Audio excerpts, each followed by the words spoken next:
Hello and howdy to all you guys out there watching, either on YouTube, Facebook, or any other social media platform.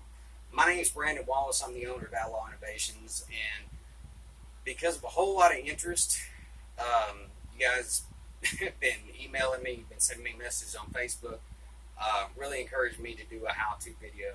I planned on doing one a good while back, but life happened, and I ended up having to have surgery on my elbow, and my wrist, and my hand here. It's been a long journey, and I'm still not through the woods yet, but I'm getting back into it. So today, this is going to be the first installment in a Gun Spinning 101 class. It's going to be called Gun Spinning 101 Part 1. Easy to remember, right? Key thing with all these videos and every single one of them that will follow, do them in order. Every single one of these builds upon the one before it. If you don't feel comfortable yet doing what we do in one video, practice. If you're still having problems, please feel free to contact me. My email is right down here at the bottom. If you like what you see, you think this would be maybe a good message for somebody that needs it. I don't know. But I'd really appreciate it if you click like and subscribe down below. That way, if you are interested in learning more about this art form, or you see some videos here and there spread, you'll get notified. Part 2 is out, Part 3 is out, Part 4 is out. Like and subscribe, I appreciate it. First things first, we're going to do the most important thing out of any of my videos, and this will be included in all of my videos. I'm going to check the cylinder on this, and I'm going to show both you and myself that this firearm is completely unloaded. It takes 2 seconds. And it can save a life. That I promise you. So really, what is this, and why in the heck would you want to do it? Okay, first off, gun spinning is a very, very truly American art form. I've covered the history of it in a previous video, so I won't go too far into depth this time. Why would you do it? Well, people have different reasons for doing different things. Some people, they parasail. Some people ski. Some people dive off of mountains out of helicopters with, little squirrel suits on. I'm not one of them. But I use it as multiple ways to really help me out in my own life that a lot of you may have never thought of. Until I started doing it, I never thought of it myself. What does it take to do this? What benefits do you get from it? Number one, it takes discipline. But taking discipline also benefits you in every other avenue of your life. Those goals, each one of them that you will make through this. Man, if you do not have a personal system through which you have goals that you set, I feel sorry. I used to be that way, and I know how I felt. I didn't know how bad it was until I started making those goals. With this, my first goal was just to spin it once. Just to do that. That ended up being a little harder than what I thought it was going to be. I dropped it a lot. But through this series, I'm going to teach you a lot of different things. The most important things I think that you might glean from this are what not to do. I had to learn the hard way, so hopefully you won't.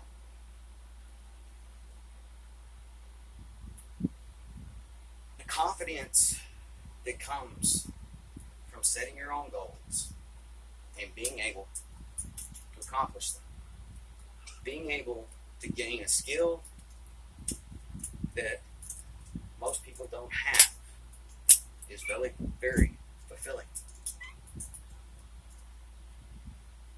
I'm from Texas. Small town, about 10,000. Got a lot of cowboys around here. I've never once in my life, except for in the Hollywood movies, ever seen anybody that really did this. Every now and then you'd see somebody that could maybe do a couple of these. Sometimes I guess some of my friends have, and well, they've told me, but it was with a little traveling act, but nobody actually knew anybody. Well, there's a unique, empowering feeling that comes from that, and that spreads into every other aspect of your life. I promise you, it does. Confidence counts in every situation you either have or ever will be in. Only confident people can make it through this world and live the best life that they can. And confidence doesn't come from cockiness, arrogance.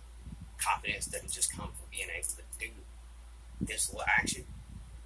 Confidence comes from making those goals and proving to yourself that you can do what you set out to do. And man, brother, if that ain't empowering, I don't know what is. We're going to get a little bit into the mechanics of this, and I'll go ahead and teach you a few things. Number one, this right here, not the bag, but what's in it, is going to end up being your best friend while you're learning this. It's a sock. This one's about empty. But what I do is I take Gold Bond medicated powder and I tie a knot in it. Then spread it on my hands. Make sure it gets in between your fingers and all over the surfaces of your hand from your wrist down to the end of your fingers. What that does is wick the moisture away and dry out that top layer. Moisture equals friction, friction equals heat, heat equals burn and pain. Do it enough without using a substance like this. You never want to use oils or anything like that that can get on the gun and harm it. This will not harm your firearm. It just won't. Also, when you're getting into this, your finger, in that little groove right there, it'll crack. It does that, lay off it for a little while. Use the medicated stuff that you need in order to fix that. But when you come back to it, go slow. You're not trying to impress anybody here. And this is for you. Whether you ever show anybody else on the face of this earth that you can do anything like this, doesn't matter. You know you can. And you know you got the discipline to learn a skill that you don't even have to show anybody else. Kind of cool with that stuff. Now, since we used our Gold Bond sock, I'm going to show you a little prop chair here. What we're going to do, set this here, and I'm going to show you a little something. When I stand up, I just put my arms to my sides. You see the way that my arms from my elbow to my hand go at that angle? Watch this. Put your arms back. They're automatically wide. Instead of this, they automatically go here. The reason why that is important is because you are going to be retraining a lot of muscles to do a lot of things that they've never really done, especially done in the order that you're going to make them do it. Another thing, the reason also why you want to sit, you're going to drop it a lot. Just accept it. It's what's going to happen. You're going to drop it. Help mitigate some of that, of course, now that you're lower to the ground. The gun has a lot less height to fall. All you got to do is take some couch cushions or anything, build you a little, miniature fortress of pillows around you, whatever you got to do to feel comfortable. Start out to the side, and first thing I teach is just the half spin. It's not really a spin, it's more of letting the gun go on its own when it's to a certain point. Half, just let it hang down. Half, just let it hang down. Half, let it hang down. Easy. But this is how you get a feel for the balance each gun is different. Whether it's from whatever caliber it is, barrel length, the way the trigger goes into the trigger guard, the angles of said things, the grip that you got, the hammer that you got. Everyone is a little different. Most important thing too, because you're going to find this out pretty quick and there's no way I can keep you from it. Right here. There's a cylinder latch pin. Doesn't look so bad, does it?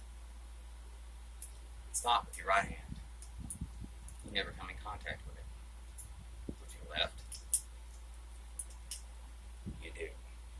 And when that thing bites you, you'll know it. You'll drop the gun. Everything that you learn, first learn sitting before you ever attempt to stand. I guess at this time you could call it, you got to learn to sit, then you got to learn to spin before you can stand and run wild. Every single thing I learned after the umpteenth billion time of me dropping it, I learned sitting down. Eventually, I removed the pillows, the couch cushions. When I stood up, standing up in front of a mattress, like some recommended, didn't work out for me. When I can see further out, I'm more apt to extend further out this way. If you do that during a spin, it's either going to turn sideways and hit here and come flying off, or it's going to bite this way, really bite you, slap your hand, and go off wherever it chooses. Both are bad. So what I do is I get in front of a couch. Get your legs to where they're about 4 inches from the couch. Stand over the couch. See this? That's that wrong angle. That's the easiest way for it to start doing this, because eventually you're going to try to pull it back this way. You can't while it's moving if you don't know what you're doing yet. And that's us. Just stand over it. Let's just count on one revolution. One time. All the way around. Going that same speed. Going from front to back. That can be a little bit difficult too. The difficulty level at this is why I keep saying set your own pace. Some people can get into it and do it really easy. Me, I was not one of those people. I had to work at it. You might be one, you might not. But if you're like me, just keep going. Most important thing in this or anything else you've ever run across in your life that you want to do, that's meaningful to you, quit. I promise you. At one point in time in your life, you'll hate yourself. I'm not just talking about this. This is a video on YouTube. I'm talking about life. I'll show you a little what I do from the sides. Unfortunately, I'm limited to one camera right now. This will allow you to see kind of my arm motions. I move my shoulder just a hair, but it's because I'm used to doing this standing up, honestly. You'll see how my elbow and my wrist move. Do one revolution.